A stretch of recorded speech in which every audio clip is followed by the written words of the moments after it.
Professor Catherine Hill. Catherine received a first-class honours degree in agricultural science in 1993 from our very own Adelaide University, and she followed that up by being presented with a doctorate in 1998. She joined, I think I'll get the pronunciation right, Elanco Animal Health, a division of the Eli Lilly and Company organisation in Indianapolis over in the States, and she did that in 1998, I guess shortly after graduating with a doctorate. As a postdoctoral research fellow, where she undertook research to discover novel, I hope I get this right, Catherine, but I'd say ectoparasiticides, something like that. Anyway, in 2001, she was appointed senior postdoctoral fellow with the ECK Centre for Global Health, University of Notre Dame over in Indianapolis, or adjacent there too, where she led research on the malaria mosquito. She was appointed to the Purdue faculty in 2003, and her research work has since been widely published and in the most highly impacting scientific journals around the world. She's attracted millions in the way of dollars in funding, and she's also generated numerous patents. Now, Catherine has been the recipient of a number of career awards herself and has accepted many invitations to speak, not the least here, of course, but from health and scientific bodies around the world. And as a matter of fact, she got to, as I understand it, she got to Adelaide around about Saturday after flying home from Greece via Indianapolis, etc., etc. So we really appreciate your time.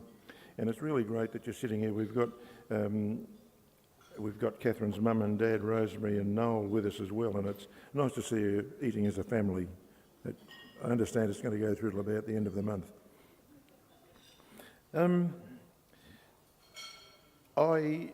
You will recall that in the bulletin there was quite an article, a few paragraphs about Catherine's background, and I would have actually read a little bit of that for you today, except I couldn't pronounce most of the technical words in it, so I'll skip that.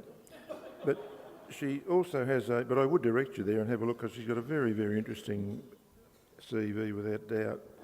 She's got this, I've had the privilege of hearing her speak previously, and she's got this sort of love-hate relationship with mosquitoes. And the title of her talk today centres on that. It's Mosquito-borne Diseases. What is our public health forecast? So, Rotarians and guests, would you join me in welcoming Professor Catherine Hill? Thank you, Catherine.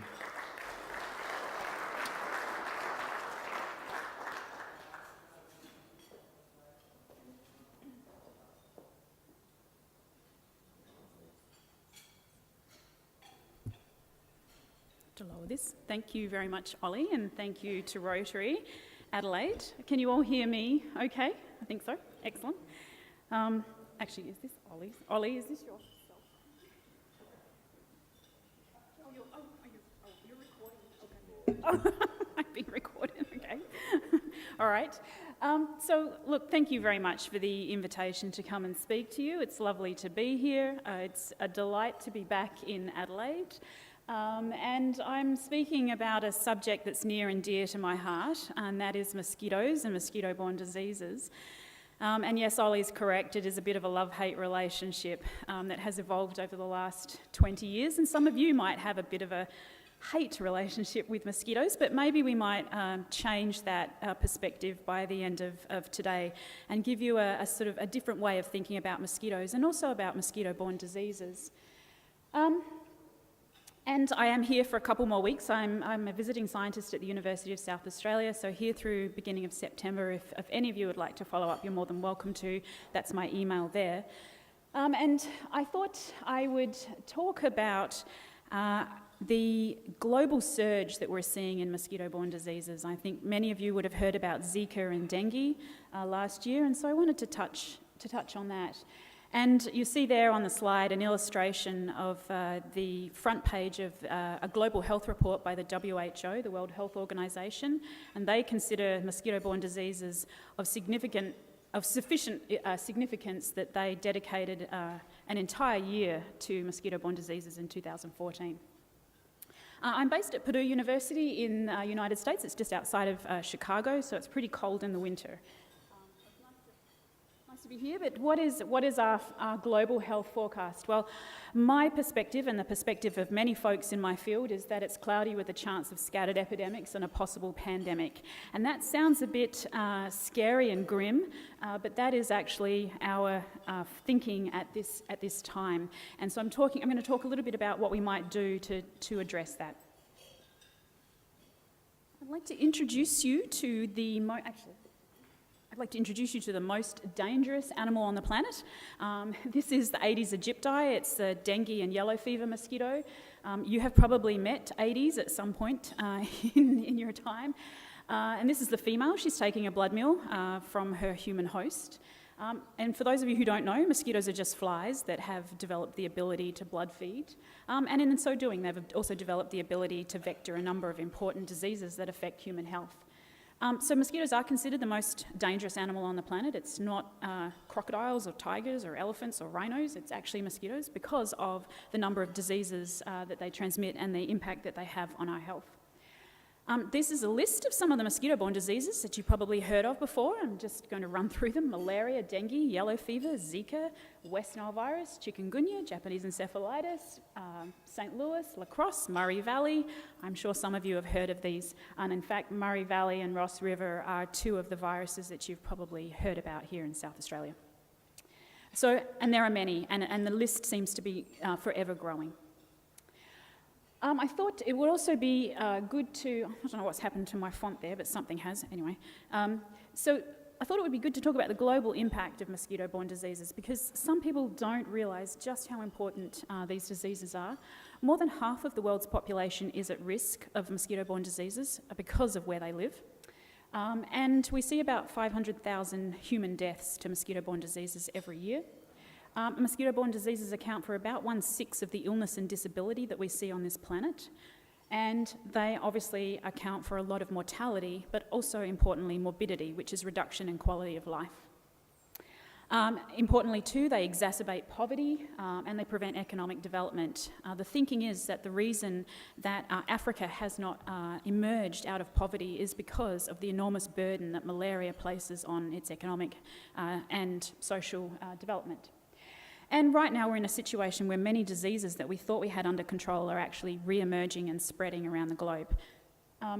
So if you're looking for a global citizenship cause, maybe I can convince you to think about mosquito-borne diseases. The threat of mosquito-borne diseases is increasing globally. And in fact, our own Peter Doherty from the Doherty Institute has said we are facing a new era in infectious diseases and our preparedness is key. And why is this happening? Well, I think the picture really says it all. This is our globe redrawn based on human population numbers. So you can see, of course, that there's a large increase in human population in parts of Asia and parts of Latin America and Africa. And so this is a problem of our own making. We're seeing an increase in infectious diseases because of population growth, but also because of urbanisation. We have movement of our human population out of rural areas and into cities. We're losing habitats and we're modifying habitats. And we have climate change, and it doesn't really matter where you fall on the debate about climate change. Our climate patterns are changing no matter what the cause. And this means that insects are moving around the globe much more easily. And we are moving around the globe as well. And the ultimate outcome of that is that we increase mosquito-human interactions and therefore we increase the chance for transmission of disease. Just to convince you a little bit, who thought we had dengue under control? So dengue was a problem that we've dealt with for many millennia. And we really have, living here in developing countries, we thought that we had dengue under control. And for some time this has definitely been the case. But dengue is now considered a re-emerging disease. And it's very probable that you could come into contact with dengue in Australia, in the northern parts of Australia. We've seen a 30% increase in the incidence of dengue in the last 50 years. Nearly 4 billion people on this planet are at risk of contracting dengue. We get about 100 to 400 million cases of dengue every year. And the other thing that really concerns us is that we're seeing the more serious form of dengue, which is dengue hemorrhagic fever, increasing as well. So this is a concern, and you can see here the dots on the map are where we're seeing human cases of dengue, and so it's a sort of equatorial, tropical, subtropical disease, but it actually is spreading towards the poles as well. And here's the incidence in dengue transmission increasing every year, and this was something that we didn't expect to see. We really thought we had dengue under control. Zika, for those of you who were watching the news last year, you know that we had a global emergency in terms of Zika. Zika is a disease transmitted by mosquitoes. It was declared a global health emergency by the WHO on February 1 in 2016. And we mobilised global emergency health response to deal with Zika. It's been a particular problem for the United States and in the Americas, where we're actually seeing localised transmission of Zika. I think in Australia you've only had travel-acquired cases so far. But certainly the director of the CDC, the Centres for Disease Control and Prevention, Tom Frieden, said Zika will be a sobering and long-term problem for the United States. And in fact, it's been estimated that the long-term healthcare costs for dealing with one child infected with Zika in utero are about $4 to $10 million over the lifetime of that child. And we're expecting anywhere from upwards of about 20,000 infections per year in the United States. So you can see the healthcare bill ballooning. Mosquitoes are amazing, and this is sort of where I think my love relationship comes in with mosquitoes, because, as I said, they're flies that have developed the ability to blood feed, to feed on humans, and they like to go where we go. Everywhere we go, we'll find mosquitoes. They like to follow us. And in particular, they like to breed in habitats that we create. So whenever we leave trash around, tyres, any kind of receptacle that collects water, it attracts mosquitoes, and in particular types of mosquitoes, and they exploit that environment and breed to very high numbers. So this is a problem of our own making.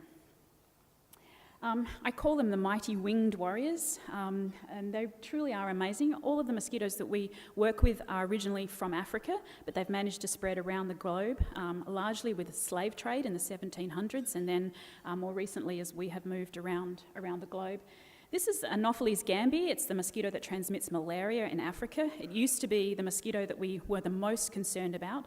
We used to see about 1.5 million deaths every year from malaria. And thanks to philanthropic investments from the Gates Foundation and others, malaria deaths have been dropping. So we're seeing about 435,000 deaths due to malaria every year. That's still 435,000 deaths too many, but we've made a big dent on malaria. The mosquito that we're most worried about is actually the lady that you see here. And we know it's a lady because she's taken a blood meal and only the females blood feed. This is Aedes aegypti, the yellow fever or dengue mosquito. And you can see that her abdomen is full of blood there, so she's just recently had a meal. And she's feeling a bit lazy right now, so she's going to go off and lay some eggs. She's capable of vectoring a number of different diseases. In fact, it's a staggering array, mainly of viruses. Dengue, yellow fever, Zika, chikungunya, and lymphatic filariasis. So she's a bit scary. And the reason that we're really worried about Aedes mosquitoes is that they like to exploit urban environments and they're highly invasive. And so they move into any environments where we are. And so you're looking here at the global risk map for Zika transmission, and really what it's showing you is the global distribution of Aedes mosquitoes. So I'd like for you to see that it's sort of equatorial, tropical and subtropical, but there's certainly parts of this country that are fairly high risk for Aedes mosquitoes and for transmission of diseases by Aedes. And in fact, some of my colleagues refer to Aedes as the rise of the global supernitis. So this is massive urbanisation, massive increase in Aedes population, and massive increase in our chance for transmission of diseases. So much so that the National Academy of Sciences has commissioned lots of reports into what we're going to do to control Aedes. And it will certainly be it's going to be a problem in this country. How have we historically controlled mosquito-borne diseases? Well, it's through the three-pronged approach of drugs, vaccines and insecticides. The biggest issue for us with many mosquito-borne diseases is that we don't have effective drugs and we don't have vaccines. It's not easy to develop drugs and vaccines, and as soon as we develop them, we develop resistance as well. And we are wondering if the modern era of medicines and drugs is coming to an end. So I think it's fair to say that for the last 50 or 60 years, most of us have enjoyed excellent healthcare and we've had modern drugs to fight many of our infections. But that situation is changing. And this is an amazing photograph. This is a US Marine being doused in DDT insecticide. So this was before we knew that DDT was kind of bad for your health. So modern insecticides came about in the 1940s and 50s after the Second World War. They were developed for nefarious purposes, but we found out that they were very good at controlling insects. And since we've introduced modern medicines and insecticides, we've had a significant increase in life expectancy, almost by 30% since 1915. And so most of us now living in developed countries don't expect to die from infectious diseases. We expect to live a fairly long and healthy life. And that didn't used to be the case. If you look back through human history, certainly our history is plagued with infectious diseases, and it dramatically affected our life expectancy and how we developed as nations. This is a map to show you insecticide resistance. So as soon as we develop insecticides, insects become resistant to them. It's the same as what we're seeing with resistance to antibiotics by bacteria. And insects are really good at developing resistance. They do it really quickly because they have rapid generation time. And so you're looking here at populations of malaria mosquitoes that have become resistant to synthetic pyrethroids that we use in bed nets to control malaria. And so our ability to control malaria is seriously under threat. And why has this happened? Well, it's because as soon as we get a good product, we go out and spray it around, and we expose insects to very high insecticide pressure, and very quickly they develop resistance. So it's our indiscriminate use of insecticides and medicines that has put us in the pickle that we're currently in. It's a domestic issue, and I'll show you, these are highlights from the Zika situation that unfolded in the United States last year. Tom Frieden was quoted as saying that in Miami, the aggressive mosquito control techniques were not as effective at controlling Aedes aegypti mosquitoes and transmission of Zika as we had expected. And the reason that we think is because the insects there have been under exposure to insecticides for a very long time, and so they're resistant. And so that's really scary because you plan for pandemics by stockpiling insecticides. You expect that those insecticide tools and weapons will be effective when you deploy them. And what we found out in the United States in 2016 was that those insecticides were not as effective as we had hoped. And so you see the headlines here, why does the US have a limited arsenal to fight Zika mosquitoes? So, and I think, you know, I shouldn't bring politics into my presentation, but I just can't help myself. So hopefully Donald Trump will change that situation for us. Who knows? So what are our options? And our options look to be pretty slim. I think that we probably will be relying on insecticides, whether you do or don't like insecticides. They're an extremely effective tool, and we're probably going to be relying on them for the next 30 to 40 years. But we will get smarter about the insecticides that we use. They'll be more environmentally friendly, more environmentally benign, and they won't have such devastating impacts on non-target organisms, such as honeybees. And I can tell you last year in the United States, when our better choices for insecticides weren't working, the CDC decided to spray NALED, which is an organophosphate, and they did an aerial application of NALED. And NALED is an indiscriminate insecticide, and it killed off lots of honeybee populations. There was an absolute community outcry and uproar, and people were heavily divided between whether we did disease control or we protected the environment. And this conflict is one that continually rages in terms of infectious diseases and mosquito-borne diseases. But we don't have molecules like DDT anymore, and we don't have the really good toxic insecticides, thankfully, anymore that enable us to do these massive global eradication campaigns that we've done in the past. So many scientists, such as myself, are on the lookout for new products that we can use that would be replacements. here's the story about the honeybees. And you probably can't see this very well, but here there are lots of honeybees that have died off because of the aerial application of insecticides to try to prevent Zika transmission. So we were trying to kill the mosquitoes, but we got the honeybees instead. This was a huge problem for crop production, for apiarists, for people who were involved in honey production, for instance. And that's just the honeybees, that's just the insects that we know about. And if it's getting the honeybees, then we know it's getting lots of other things as well. So, where would we be without Bill Gates? So this is Bill Gates. In 2009, he decided he was done with computers. I think life just got boring in Seattle, so he decided he'd jump into public health and malaria eradication.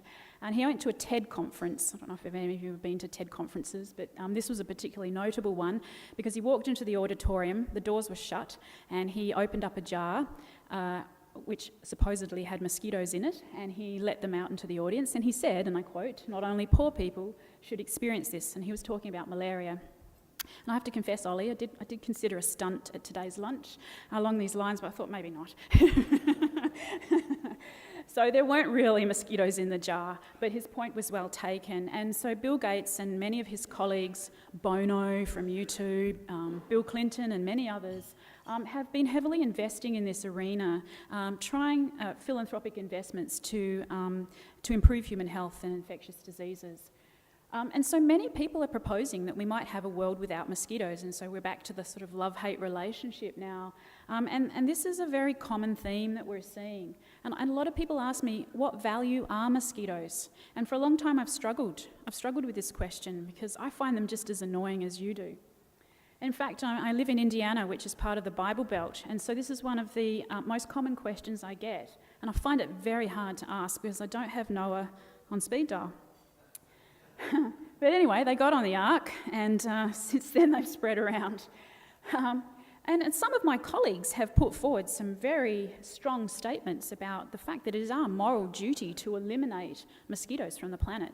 And as a scientist, I'm actually finding that I'm struggling with that. I don't know that it is our moral duty to do such a thing or to undertake that. I do think it is our moral duty to investigate it. If you don't know, there are lots of strategies afoot to release genetically modified mosquitoes. These would be mosquitoes that convert from females to males, so the males don't blood feed. If they don't blood feed, then they can't transmit a disease.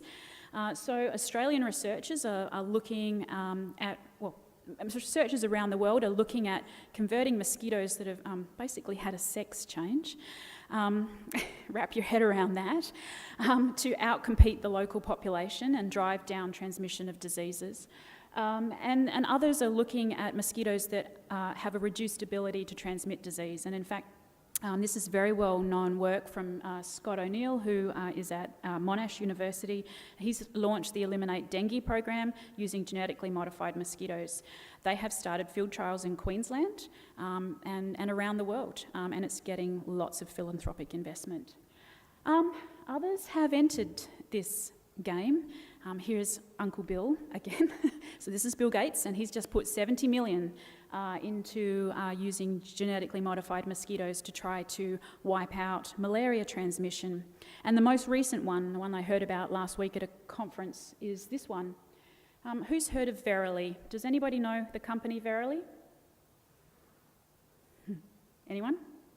You know this company in another form. Verily is the life sciences division of Google. And so Google is in the infectious diseases, life sciences, health sciences game now. I guess if you've got a lot of money to splash around and you're a bit bored with social media, etc., you can enter the game. And so Google has decided that they will do GMO mosquitoes.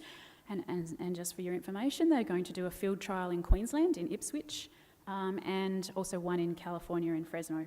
So this is a very different place now. The landscape for scientific research is really changing, and we're seeing investment from companies such as Google and Microsoft, philanthropic investments, I guess you would say, in this space. It's very different. The debate continues, why we should do GMO mosquitoes. Some people say it's difficult to see what the downside would be to removal except for the collateral damage. Other people say the ecological effect of eliminating mosquitoes is that you would have more people. This is true. Eliminating mosquitoes would temporarily relieve human suffering. That is also true, temporarily. But I think this quote is very telling. If we eradicated them tomorrow, the ecosystem will hiccup and then get on with life. Something better or worse will take over.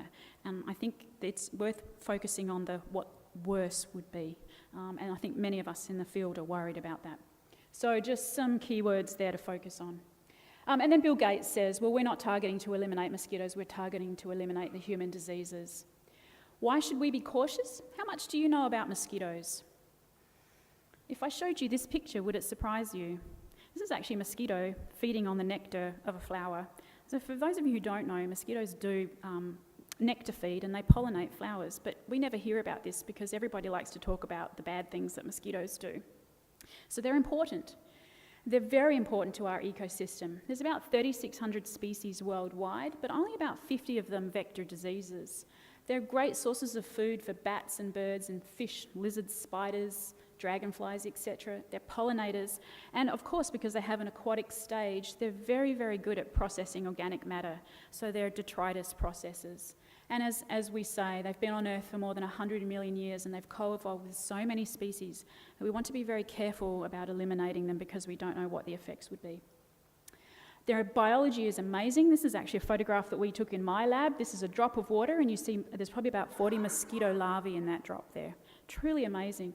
And this is the birth of a mosquito, an adult mosquito emerging from a pupal case. And she will come out of that case and stand on the water. Truly amazing. I'm nearly finished.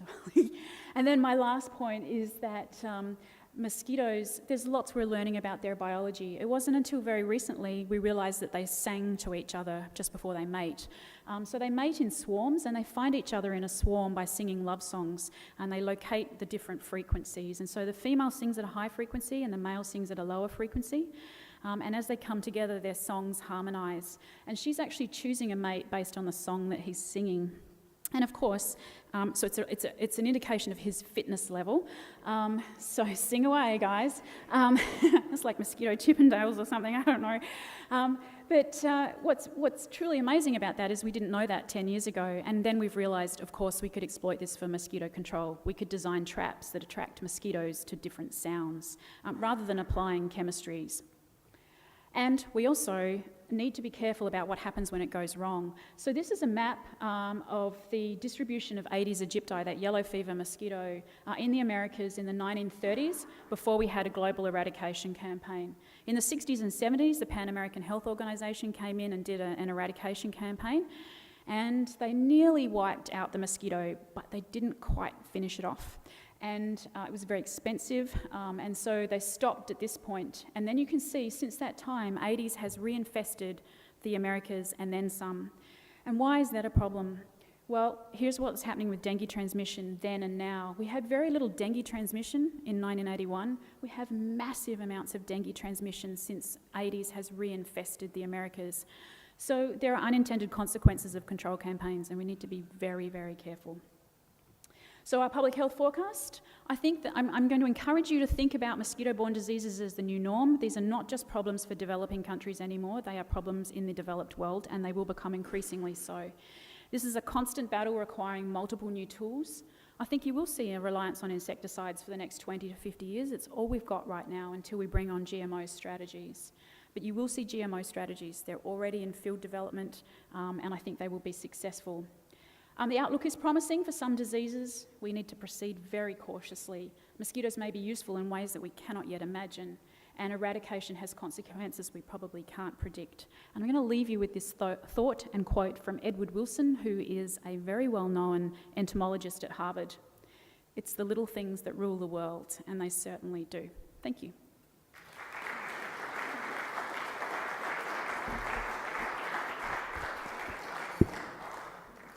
Thank you very much, Catherine. I think you'll agree that that was illuminating, to say the least, and a little bit frightening. When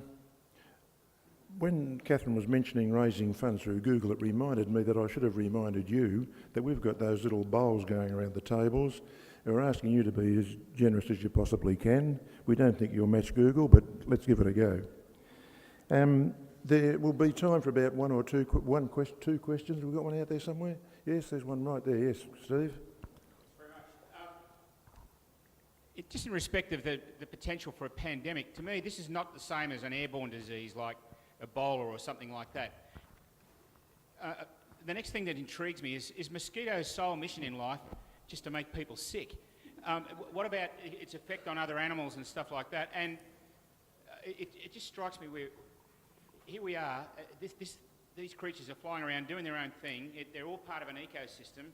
Our track record of mucking around with that is not good. I just wonder what gives us the confidence that fixing this actually doesn't create another whole string of issues. Sorry, there was lots of questions in there, and that's okay. So I think you're sort of helping me make my case or my argument.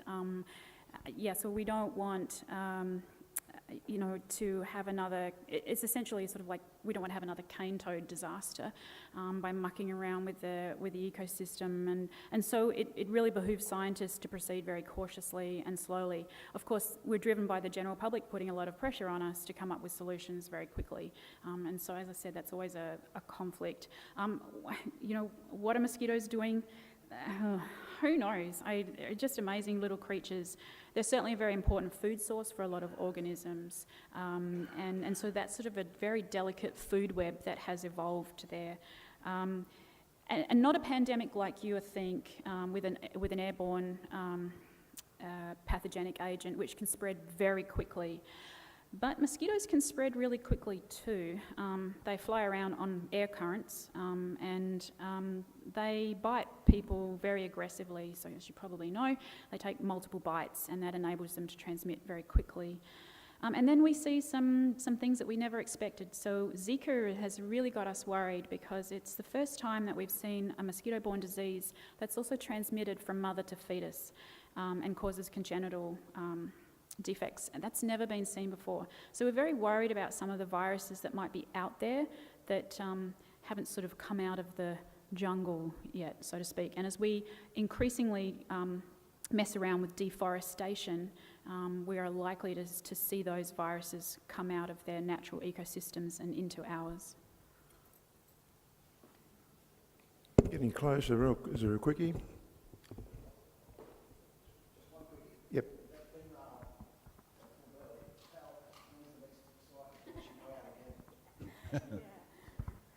So you're asking me about the biology, the life cycle of a mosquito. This is amazing. This is something else we've just recently learned. The female lives for about 4 weeks in the lab. In the field, she'll live under ideal conditions for about 2 to 3 weeks. And most species will take 3 to 4 blood meals during that time. Remember, 3 to 4 blood meals. So she does this 3 or 4 times and lays 3 to 4 egg batches. And she has to take multiple blood meals to transmit. So the first blood meal she takes, she becomes infected. The second blood meal, she's able to transmit. And I've got to put this point in because I was at a conference and my colleagues have just worked out what the guys are doing. So one of the talks was mosquitoes, what are the boys up to? Because we haven't actually understood the biology of male mosquitoes very much. We've sort of focused on females. It turns out the guys live for about 4 days and they have an absolute party, and you can work out what they're doing. Thanks. I think we'll have to close it there. We're getting very close to time. I'll just make a couple of comments. It's nice to know that the males like those low-frequency noises. Seems to me they're probably fans of the tuba rather than the violin. And also, I would ask you, when summer comes and the mosquitoes are around, don't swap them immediately. Have a look and see if it's a female or a male. And make your decision. But look, I'm sure you'd like to join with me in thanking Catherine for an extremely interesting talk and one that we really need to think about a little bit. So thank you.